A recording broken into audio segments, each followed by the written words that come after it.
हालिया दिनों में हमने देखा है कि संघ परिवार और उनके लीडर्स एक कोशिश कर रहे हैं कि आरएसएस के जो लीडरान हैं जिन्होंने देश के स्वतंत्रता के लिए कुछ भी नहीं किया, उन लोगों का एक वाइट वॉश करने का एक काम किया जा रहा है। हाल ही में सावरकर के साथ भी यही हो रहा है। हर कोई जानता है कि सावरकर एक गद्दार है जिसने देश के साथ गद्दारी की और अंग्रेज़ों के साथ माफ़ी मांगी और अंग्रेज़ों के लिए काम भी किया, लेकिन फिर भी आज हम देखते हैं कि उसको ग्लोरीफाई करने की कोशिश की जा रही है। और इसी सिलसिले में आपने रिसेंटली देखा होगा कि राजनाथ सिंह ने भी कहा है कि जो सावरकर ने जो माफ़ी मांगी थी वो गांधी जी के कहने पर माफ़ी मांगी थी। ये बातें मैं आपके सामने कुछ वाज़ेह करने के लिए आज का ये वीडियो हम बना रहे हैं। सबसे पहला बात आप ये देखिए कि इस तरीके का अटेम्प्ट क्यों हो रहा है। आरएसएस के पास खुद के कोई हीरोज नहीं है क्योंकि उन्होंने कुछ किया ही नहीं, देश के लिए कुछ किया ही नहीं। जब पूरा का पूरा देश अंग्रेजों से लड़ रहा था, ये लोग देश को बांटने पर लगे हुए थे, तो कुछ किया नहीं।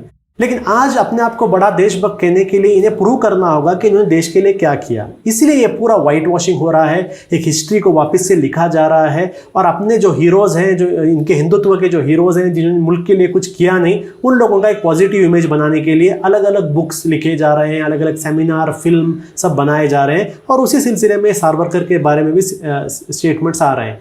दूसरी चीज, हर कोई जानता है कि देश की आज़ादी में एक सब बड़ा रोल मुसलमानों ने किया। ये कोई भी एक छुपी हुई बात नहीं, हर कोई जानता है। लेकिन ये अभी की बीजेपी गवर्नमेंट और आरएसएस की जो एजेंडा के खिलाफ है, क्योंकि जिन मुसलमानों को लोग देश का दुश्मन बता रहे हैं, वही मुसलमानों की शहादत, वही मुसलमानों का खून इस देश के आज़ाद करने में लगा हुआ है, उसको आप छुपा नहीं सकते। इसलिए मुसलमानों को भी डिफेम करने के लिए, मुसलमानों ने देश के लिए कुछ नहीं किया, ऐसा भी एक नैरेटिव वो लोग ला रहे हैं। तो ये पूरे नैरेटिव से मैं आज आपके हम जो पॉइंट ला रहा हूँ वो रिसेंटली जो राजनाथ सिंह का जो स्टेटमेंट आया सावरकर को लेकर, उसके बारे में।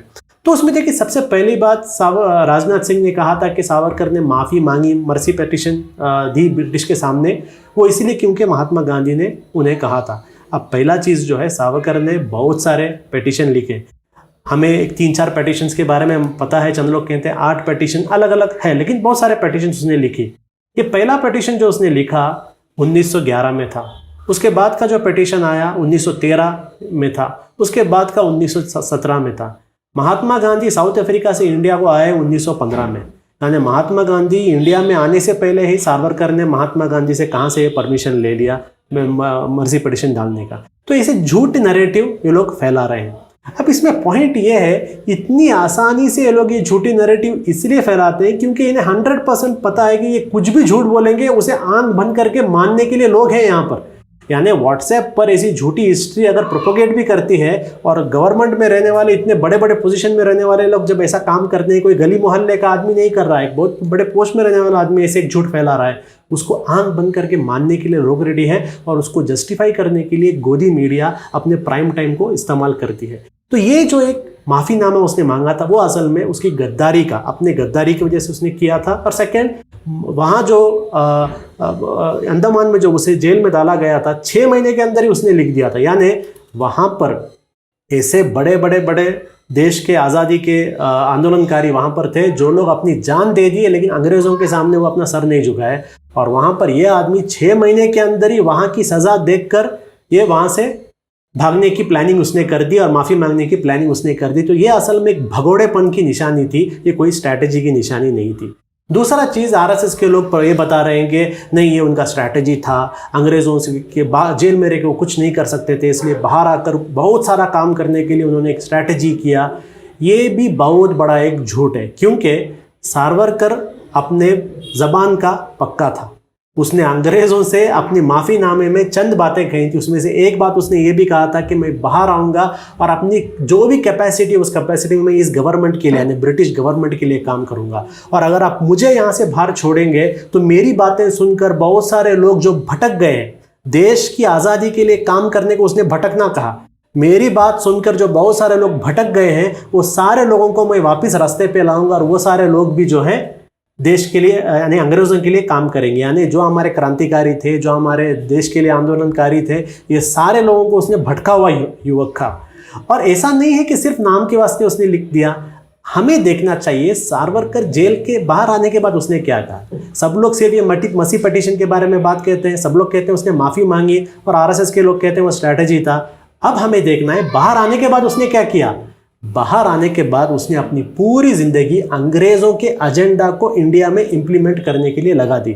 अब एक नया पॉइंट भी आया है कि सिर्फ अंग्रेज़ों का नहीं, CIA का भी एजेंट था और CIA के लोग भी उसे हर वीकली बेसिस पर पैसा दिया करते थे। और सिर्फ CIA नहीं, फैक्ट है अंग्रेज़ों के पेंशन पर भी पूरी ज़िंदगी अपनी ज़िंदगी चलाई है उसने। तो बाहर आकर कोई स्ट्रैटेजी नहीं की, बाहर आकर उसने सिर्फ और सिर्फ गुलामी की। उसमें मैं आपको छोटी चीज़ बताता हूँ कि जो उस ज़माने के ब्रिटिश के सेक्रेटरी ऑफ स्टेट थे, उन्होंने एक अपने स्टेटमेंट में कहा था, उनको जाकर इसने सावरकर ने एक लेटर में लिखा था कि ब्रिटिश और हमारे यानी हिंदू महासभा के जो एजेंडेस हैं, ये एजेंडेस बहुत मिलते हैं और हमें साथ में काम करना चाहिए, अपनी दुश्मनी छोड़ना चाहिए। जब पूरे इंडिया अंग्रेज़ों को अपना दुश्मन समझ रहा था, यह आदमी जाकर ब्रिटिश के सेक्रेटरी ऑफ स्टेट से लेटर लिख के कह रहा था कि हमारे एजेंडा है कि हमें एक होना है। उसके बाद जब सेकेंड वर्ल्ड वॉर आया, सेकेंड वर्ल्ड वॉर आने के वक्त क्या हो रहा था कि एक तरफ हम देखते थे कि सुभाष चंद्र बोस जी एक INA बना रहे थे, आज़ाद हिंद फौज बना रहे थे और पूरे इंडिया के हर धर्म के लोगों से कह रहे थे कि आप आज़ाद हिंद फौज में जम जाओ और अंग्रेज़ों के खिलाफ लड़ो। उस वक्त ये सावरकर ये क्या कर रहा था, उस वक्त ये अपने कलकत्ता सेशन में सारे कॉलेज में जाने वाले हिंदू युवकों से कह रहा था कि आप ब्रिटिश के मिलिट्री फोर्स में ज्वाइन करो, आप ब्रिटिश के मिलिट्री को ज्वाइन करना है और ब्रिटिश आर्मी में आप जमकर आपको लड़ना होगा। किससे? यही हमारे आज़ाद हिंद फौज के लोग हैं, उनसे लड़ना होगा। उसके बाद जब गांधी जी ने सत्याग्रह का अनाउंसमेंट किया था दिसंबर 1940 में, तो मदुरा के सेशन में यही सावरकर कह रहा था कि उस सत्याग्रह को आप मत मानो, बल्कि जितना हो सके उतने लोग ब्रिटिश के आर्मी में जाकर जम जाओ। उसके बाद वापस आसाम और बंगाल में जब आज़ाद हिंद फौज के लोग जापानीज आर्मी के साथ इंडिया पर हमला कर रहे थे, उस वक्त पर भी जब बंगाल और आसाम में जंग चल रही थी, उस वक्त भी यही सावरकर कह रहा था हिंदू युवकों को कि आप लोग अंग्रेज़ की आर्मी में जमो और वहाँ आज़ाद हिंद फौज के खिलाफ लड़ने के लिए।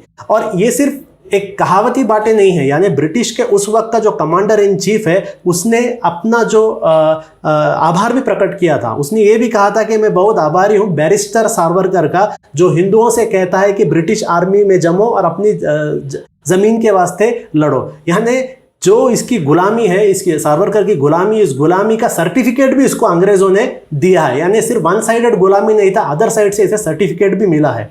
उसके बाद जब हम देखते हैं 23rd सेशन जब था हिंदू महासभा का भगलपुर में 1941 में, वहाँ पर भी इसने वापस ये कहा था कि हिंदुत्व का एक जिम्मेदारी है कि ब्रिटिश गवर्नमेंट के साथ मिलकर आर्मी, नेवी और एरियल फोर्स में जितना हो सके उतना जमे। 1942 में जब क्विट इंडिया मूवमेंट आया था और पूरे इंडिया के अंदर जितने भी ऑफिसर्स थे, इंडियन ऑफिसर्स थे, वो लोग ब्रिटिश की गवर्नमेंट को छोड़ रहे थे, अपनी सर्विसेज को छोड़ रहे। उस वक्त सावरकर हिंदू सभा के लोगों से कह रहा था कि आप जिस म्यूनसिपालिटी में हो, आप जिस लोकल बॉडी में हो, आप जिस लेजिस्लेचर में हो, या अगर आप ब्रिटिश के आर्मी में हो, अपने पोजीशन को मत छोड़ो, अपने पोस्ट को मत छोड़ो। तो ये जो एक बात ये लोग लेके आ रहे थे कि सिर्फ स्ट्रैटेजी के तौर पे इसने माफ़ी मांगा है, कोई स्ट्रैटेजी नहीं था। बाहर आकर इसने अपनी वफादारी भी दिखाई और उस वफादारी का पेंशन भी मिला, तारीफ भी मिला इसे। अब देखेंगे बड़े बड़े लोग बात कह रहे थे कि हम देश को बचाने वाले बात हैं, देश को एक करने वाले बात है, लेकिन ये बहुत सारे लोग नहीं जानते कि सिंध में और बंगाल में जब मुस्लिम लीग की गवर्नमेंट हुई थी, मुस्लिम लीग की गवर्नमेंट के साथ अलायंस में ये भी थे, यही सावरकर था। वापिस उसने कहा स्ट्रैटेजी। लेकिन वहां पर जब सिंध के असेंबली में एक रेजोल्यूशन पास किया गया कि एक अलग कंट्री बनाना चाहिए, पाकिस्तान या मुसलमानों के लिए अलग कंट्री बनाना चाहिए, उसके बावजूद भी ये सावरकर की पार्टी के लोग रेजिग्नेशन नहीं किए, अपना मिनिस्टर का पोस्ट बचा के रखे। यानी जब बात अपने पर्सनल बेनिफिट की आती है, इनके लिए देश कोई मायने नहीं रखता, सिर्फ उसके बाद आज बड़ा ग्लोरिफिकेशन की बातें होती हैं। अब नेक्स्ट बात मैं आपको बताता हूं इसके अंदर क्यों मुस्लिम लीग के साथ, और मुस्लिम लीग ने जब एक 2 नेशन की बात की, सावरकर की पार्टी के लोगों ने अपना पोस्ट से क्यों नहीं इस्तीफा दिया। वो इसलिए क्योंकि मोहम्मद अली जिन्ना ने तो बाद में कहा 2 नेशन थियरी का। 1937 में हम देखते हैं हिंदू महासभा का जो 19th सेशन था अहमदाबाद में, वहीं पर सावरकर ने ये क्लियर कर दिया था कि हिंदू और मुस्लिम ये दो एक अलग नेशंस है, ये दो अलग नेशंस है, एक अपोजिट नेशंस है, ये एक नहीं हो सकते, दो अलग नेशन है। तो ये 2 नेशन थियरी की सबसे पहले बात करने वाला आदमी यही है। तो जब आगे जाकर सिंध के असेंबली में जब 1943 में रेजोल्यूशन पास किया, तो इसके पार्टी के लोगों ने अपोज नहीं किया, क्योंकि ये लोग खुद चाहते थे कि 2 नेशन होना चाहिए। तो देखिए, ऐसा एक आदमी जो पहले माफ़ी मांगता है, एक बार नहीं, मल्टीपल बार। सिर्फ माफ़ी नहीं मांगता, माफ़ी मांगने के बाद बाहर आकर अंग्रेज़ों की गुलामी करता है, अंग्रेज़ों को सपोर्ट करता है, उनके आर्मी में लोगों को भर्ती होने की बात कहता है, क्विट इंडिया मूवमेंट के खिलाफ बात करता है, ब्रिटिश पॉलिटिशियंस के पास जाकर अपने सर्विसेज को ऑफर करता है और 2 नेशन थियोरी को प्रमोट करता है। और ऐसे लोग जिनको अपना दुश्मन कहते हैं, जिन्ना उस जिन्ना की पार्टी के लोगों के साथ अलायंस में बैठकर इस्तीफा भी नहीं देते, ऐसे लोगों को आज देशभक्त प्रमोट किया जा रहा है। ये इसलिए हो रहा है, जैसे मैंने पहले कहा था, इनके पास लीडर्स नहीं है, इन्होंने आज तक देश के लिए कुछ नहीं किया, सिर्फ झूठ फैलाया है। आने वाले दिनों में भी आप देखेंगे ऐसे ही होगा, ऐसे ही होगा।